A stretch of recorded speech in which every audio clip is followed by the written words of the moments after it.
Hello everyone, hope you're all doing well. I'm Josephine Sneha. In this video, I'm going to be talking about the myth that is associated with Friday the 13th. Well, today is October 13 and it is Friday as well. So there is a lot of myth that is associated with it. It is considered to be an bad omen day or something like sort of things in the Western tradition, and there are of course like a lot of reasons related to it. So do you want to know why? Okay, so to begin with, in Christianity we see that during Last Supper there were like 12 disciples ready for this supper, and at that time like the 13th person is Judas, so he's a traitor who actually betrayed Jesus, after which followed by the crucifixion. So this is one reason. And then there is also like a lot of Norse mythology where there is like once again a kind of a dinner happening and there are 13 people, and then there is a lot of bloodshed aftermath. So this is another reason. And also in Christian in history we see that there was a kind of a war between the military and the church, of course. So the papal power actually wanted to save the bishops and the people who are in the church,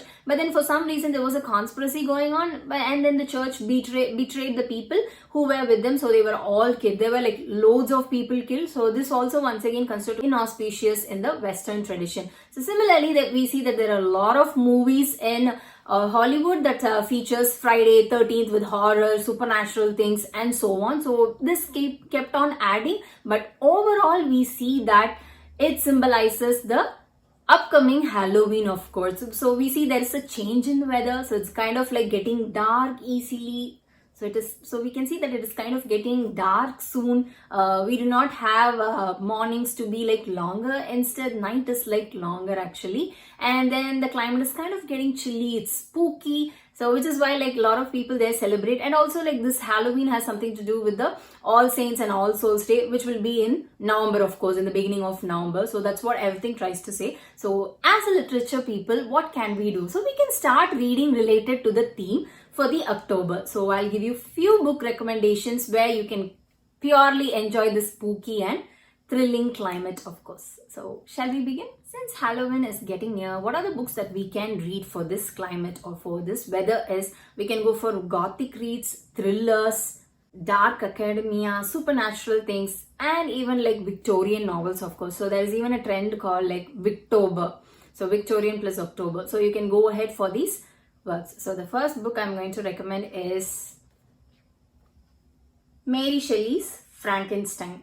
So of course like Gothic literature is nothing without this book, because this book is a pure blending of Gothic horror and romance. So to tell the story in short, we see that Mary Shelley actually presents a young scholar called Frankenstein. So this person is like young, very energetic. He creates a kind of a monster made up of the pieces of corpse. So even though it is like filled with love, longing for love, appreciation, recognition, but then the world is not ready to accept such a monster. So after a time being, this monster becomes cruel and is ready for revenge, even on the person who created him. So with that, the story moves forward. So that's what is about this book. So we see like a lot of loneliness. There is a wild atmosphere setting. There is something thrilling. There is a like a chase for destruction, etc. I think that's what like sets the mood for Gothic horror. And so this completely suits this weather, of course. So you can give it a try. It's a classic. And also you can see the style of Mary Shelley, where she talks about the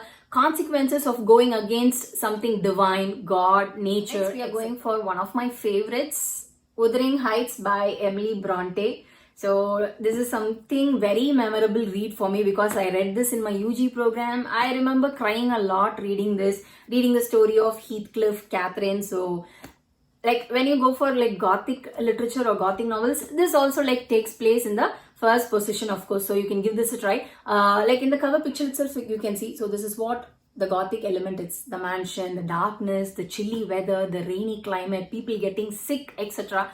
So that's what is in the book. So you can give this a try. You can see the passionate and tempestuous love of Catherine and Heathcliff. The weather is also like the same. So I remember like my professors telling that the weather actually depicts the people there, etc. So it's indeed like very lovable. And if you decide to read this book on a rainy day, you'll have to thank me, because it's like perfectly so good when it's like rainy, you sitting with your blanket, etc., and then reading, probably with a highlighter or pencil. It's like completely a great feeling. So you can give this book a try, of course. The next book I'm going to prescribe is Dr. Jekyll and Mr. Hyde. It is written by R.L. Stevenson. So in this book, we see Dr. Jekyll is a very intelligent man who's also like, who knows his strength and everything. But then like here we see his innermost thing or his beast, what is within is what comes out, and with that we see a lot of psychological things happening. So this book can be grouped under dark academia, thriller, etc. So it more or less is about the psychological things. So the Victorians actually call it as they also, Victorians had other perspective. Instead of like fearing about the supernatural elements, etc., they talked more about the beast within. So this book is all about that, the two things that is within ourselves, the good and the bad. The next book I'm going to prescribe is Far from the Madding Crowd. Well, it's not exactly a Gothic book, even though it is written in Victorian times. We see that almost like there is a change in the theme. So we do not see darkness, gloomy stuffs happening here, or the setting is not exactly the same. This book completely takes place in the rural side of England, but the thing is that it can be classified, it can be like, you can read it as a part of classics that you want to read at this time. It talks about the love story between Gabriel Oak, Bathsheba, and then like how Bathsheba comes across various men and the things happening to her. We can see Bathsheba to be someone like really strong, even though she has her own flaws. We see someone to be very strong. The last book for recommendation is Mansfield Park by Jane Austen. Now the last book for recommendation is Mansfield Park by Jane Austen.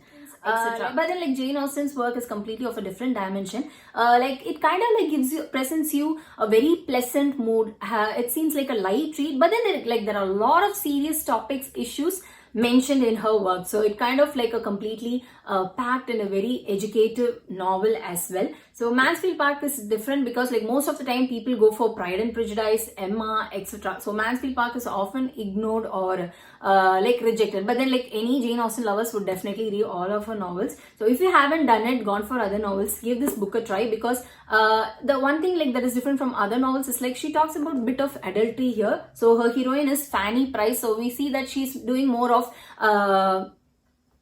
she processes herself, self-realization. Actually, like she examines herself, all the struggles, etc. And it's really good. Of course, like we see that the style of Jane Austen is completely suitable for this Halloween season. Not exactly in a very terrifying way, but then like it suits the winter climate, of course. Not just this, even Pride and Prejudice, Emma. While you're reading, you can actually get the Gothic settings and the Victorian style, of course. Okay, so we have come to the end of this video. Thank you so much for watching. So I have given you like few recommendations which are like completely classics. I did not touch upon any contemporary novels, so I have given you like Gothic things, thriller, dark academia, and even light reads, classics as well. So you can go ahead, check this out and let me know. So we'll meet in some other book recommendation video. Until then, stay safe and make healthy choices. Bye.